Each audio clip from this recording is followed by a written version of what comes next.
Hello, good morning, students. This is Geeta Menaski, Department of Chemistry, Government First Grade College, Gokak. Today is a session 3. In the previous class, we already discussed about the flame photometry. In that introduction principle, we discussed. Today we'll see the instrumentation of flame photometer.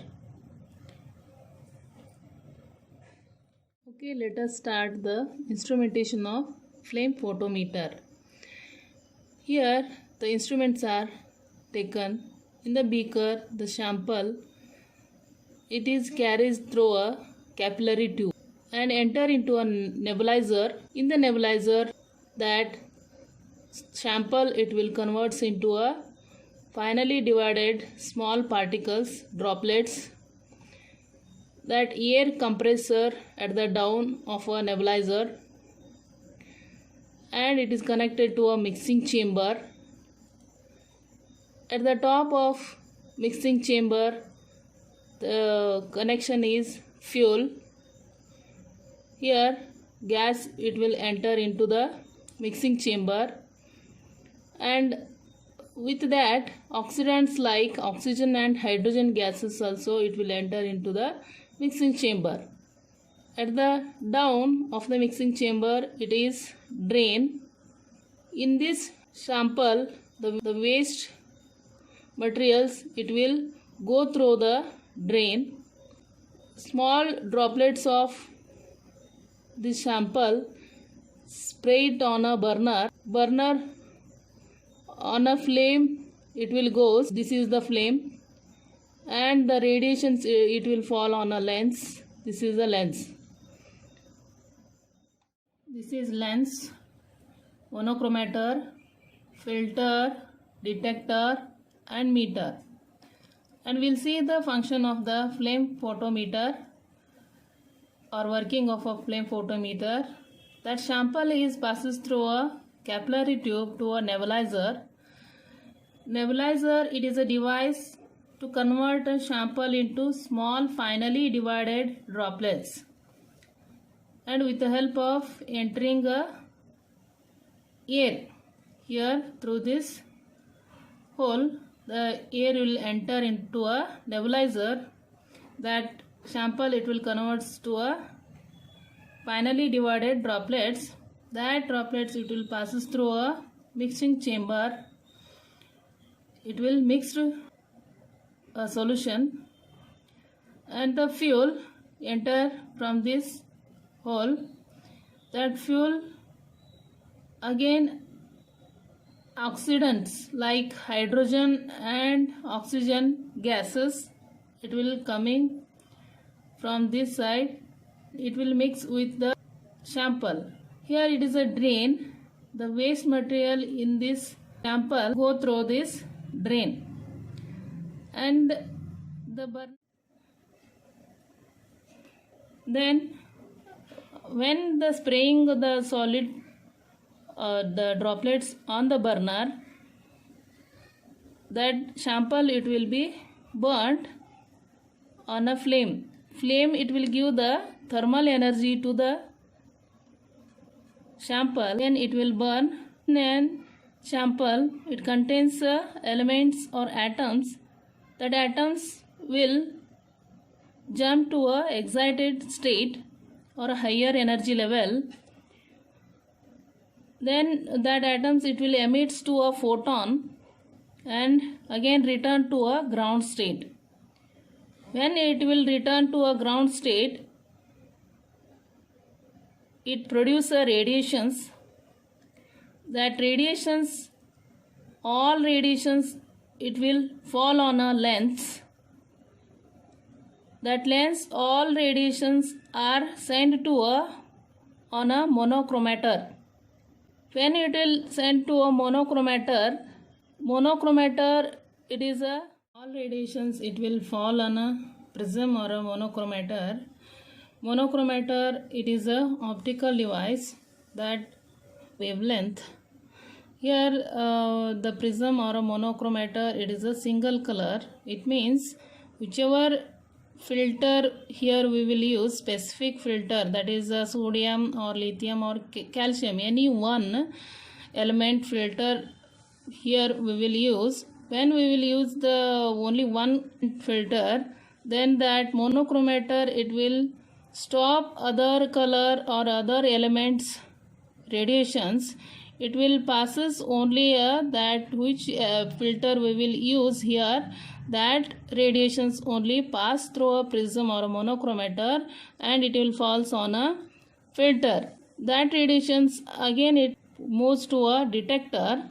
That detector, it is a photovoltaic detector. It will convert the radiations of wavelength into electrical impulses. That electrical impulses we will send to a meter, that's a galvanometer. Galvanometer, it will be measured and read out. Next one, we'll go to the components or instrumentation of flame photometer. The main components of flame photometry are, in that first one, burner. The burner are the two types, total consumption burner and premix burner. Total consumption burner, in that sample solution is completely burnt. Here the fuel they are using acetylene, propane, hydrogen gases they will used, and oxidants like air, nitrous oxide, oxygen gases they will use. The sample solution is aspirated through a capillary by high pressure. All the sample enter into the capillary will enter the flame regardless of droplet size. So that is why the sample solution is completely burnt in a total consumption burner. The next one, premix burner. In this burner, sample solution, fuel, oxidant are mixed before aspiration and reaching to a flame. Small droplets of sample solution will reach to the flame, while large droplets will be collected at the bottom and drained out. Only 5% of solution will burnt and 95% will be drained out. So here in this burner, the loss of sample solution, it will takes place. And second one, nebulizer and mixing chamber. Here in the nebulizer, it converts liquid sample into mist and sprays the fine particles into the flame using compressed jet of gases, fuel and air. In a nebulizer, saw the diagram, we already discussed that the sample solution, it will enter. When it will enter, with the help of this fuel and air, it will converted into fine droplets, move to the mixing chamber. The third one, filter or monochromator. Why filter or monochromator is required in flame photometer? The sample may contain many elements which can emit radiations. To isolate desired wavelength from undesired wavelength, filter or monochromator is required. Because in the sample solution, it contains many elements, inorganic elements like potassium, sodium, calcium, these. They will give a different radiations, different wavelength. So they will move in the prism, they will give the wavelength or intensity of light. According to that light intensity, we will identify the element. So single element, why? Because to identify which element in that sample, that is why they will use the specific filter. Specific filter, it means single element filter. So for example, sodium filter. Like this they will use when the radiations are fall on a monochromator. It will, that radiations move on the filter. Which element is used in a filter, that element's radiations only it will pass to a filter. So that is why monochromator is required. In a simple flame photometer, prism is used as a monochromator, which is made up of quartz or filters are used. Here the monochromator, it is a, for example, quartz they will use. It detects the intensity of emitted light coming from flame and generates current proportional to it. So the light intensity, it will come to the detector, then it will convert to a electrical impulse. Here photocell, photomultiplier tube or photodiode is used. The fifth one, readout system or meter. It records the signal giving by detector, that electrical impulses it will move to the meter, galvanometer. So it gives the meter reading of emitted light and emission spectrum of element. Then note down the readings. Next one is the determination of serum, sodium and potassium by flame photometry method. The determination of potassium and sodium by flame photometry involves two steps. First one, construction of calibration curve from a series of standard solutions. Second one is determination of metal in the given same using the calibration curve, the preparation of standard solution. How they will prepare the standard solution? In that, construction of calibration curve, a known mass of suitable salt, for example sodium chloride in case of sodium, potassium chloride in case of potassium, is dissolved in distilled water in such a way that it contains about 1 milligram per milliliter of solution. This is referred to as a stock solution. When we will prepare the salt in a distilled water, that we will call it as a stock solution. Stock solution is diluted to give a solution of different concentration like 0.8 milligram, 0.6 milligram, 0.4 milligram, 0.2 milligram per cm cube respectively. So the different concentration of solutions can prepare. Next, each of these standard solutions are ejected into the flame photometry. When that solutions are spraying on a flame, starting from the least concentration solution, starting from the least concentration of the solution.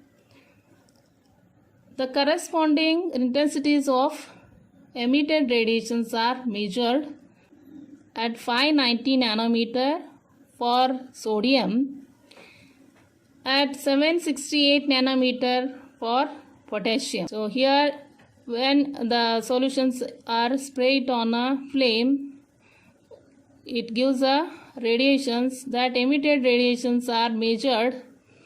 So it will give for sodium 590 nanometer and for potassium it will give a 768 nanometer. Different concentration, different values they will give by calibration graph is drawn or constructed by plotting in intensities against concentration of the solution.